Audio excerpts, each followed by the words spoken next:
Hi everyone, welcome back to the channel. I hope you guys are doing well. Welcome back to the Frugal Father. I want to talk to you today about several things that I would do that I would say to my younger self now that I'm in my 40s. So, if you want to stick around and hear what I would teach or remind myself to do when I was younger, then this is the video for you. All right, let's get into it. Number one, pay myself first.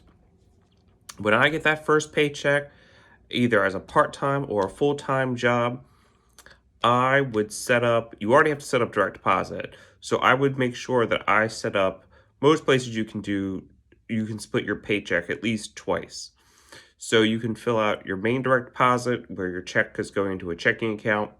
And then I would set up a second one where a portion of it would go into a savings account. You can start off something small, like $5, not much. That way, you're building a habit early on. I would also make sure that I send it to a second bank. It's always good to have two banks. Remember, you don't know what may happen to bank one, so if something happens, you at least have bank two to fall back on.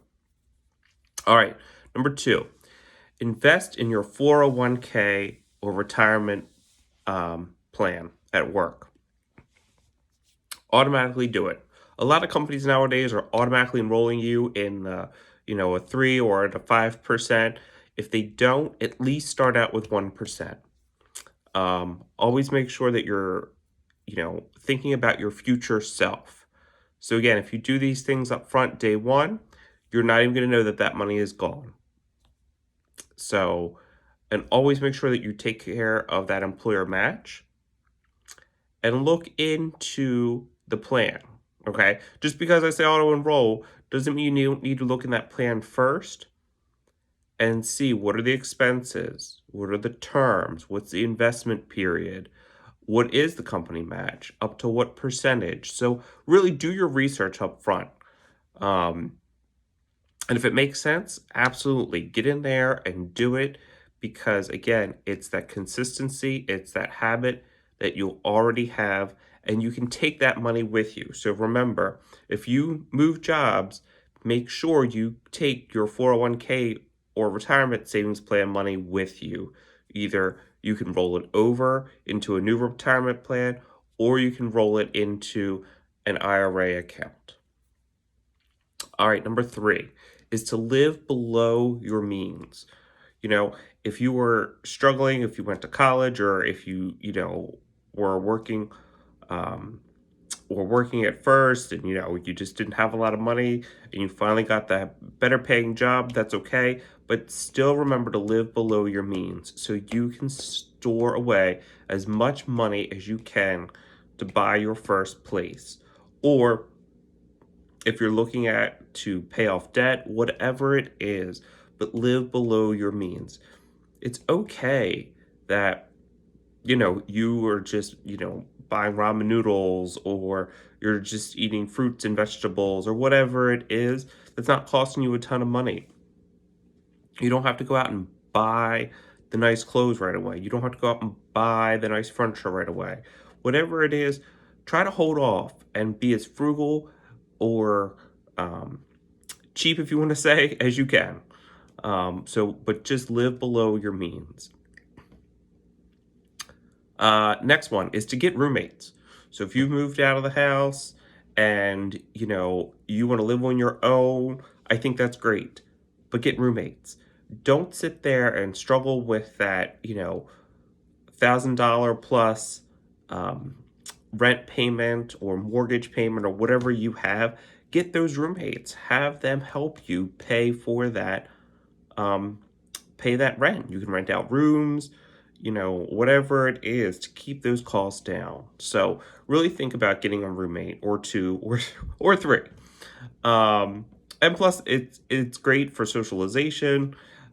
It's also great for sharing things, not only rent, but maybe you can share the cost of utilities and maybe food, whatever it is. It's a group sharing and cost reduction on your part. Okay. Next, keep that old car. Let me tell you, if it's still running, keep that car. don't get those car payments. If you really have to, if that car is just costing you money month after month after month, that's okay. Then go ahead and look at getting a used car. But don't sit there and go right out of the gate and get that brand new car, get that big car payment. If that older car is still working for you, keep letting it work for you, okay? Don't get caught in that debt cycle, all right? Next one, start a business or have a second job. I did. I'm still glad that I did to this day. I was working 2 jobs before I um, did stop working my second job, and then I did pick up some side hustles later on in life. But I knew that I could do it. I knew that I was younger. I didn't have kids yet. And actually, my wife and I, we both did have second jobs. So we were both working to save up money for a house payment, for a down payment for our house. So we really made sure that we were working. Again, we were young, we could work those hours. It didn't, it didn't bother us that much. Or start your own business. This is the time where you can create your own business, whether it's affiliate marketing, digital marketing, you're making pet treats, whatever it is, create your own business. If you don't want to work a second job for someone else, but you want extra income, this is the time now to start learning those ways to bring in extra money that will help you years down the road.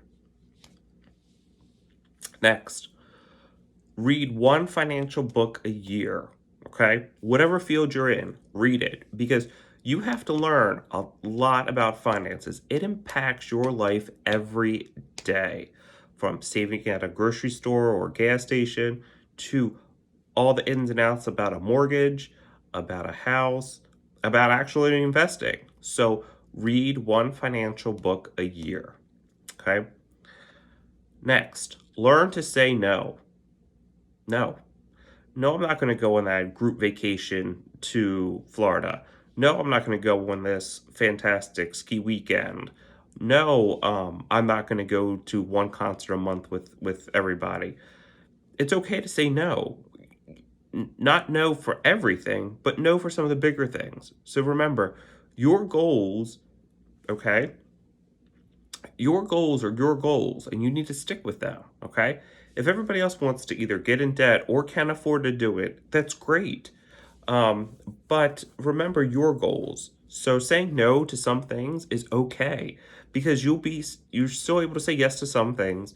And as you get older, you're going to still be able to say yes because you've learned the power of no, okay? You've learned the power of no, you've learned the power of saving, and you've learned the importance of making the right financial decisions, all right? And last but not least is to start investing. Start investing, whatever it is. Whether you don't know anything about it, that's okay. Start with this certificate of deposit, a CD at a bank, okay? You're still going to earn money. It's still investing.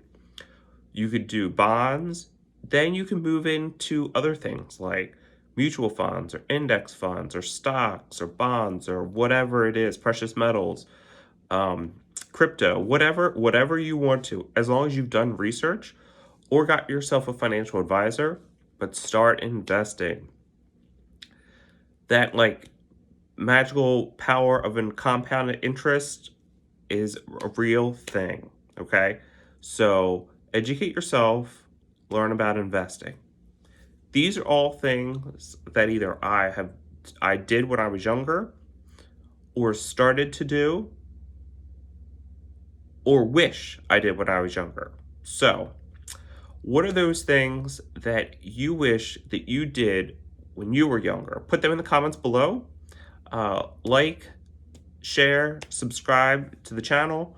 I'd love to hear your comments, and I hope you guys are continuing to invest in your financial education. I hope that you guys, don't look too hardly on the mistakes you made when you were younger. You wish you did it. It's okay. Everybody has time to fix something at any stage in their life. But that was just my list and my letter to my younger self. So I hope you all found some useful information, some tips in this video. Please share it with with anyone that you know, different generations. And if you have, again, any tips or comments, please put them in the comments section. And remember, always empower your wallet one penny at a time. And I look forward to seeing you guys in the next video. Take care.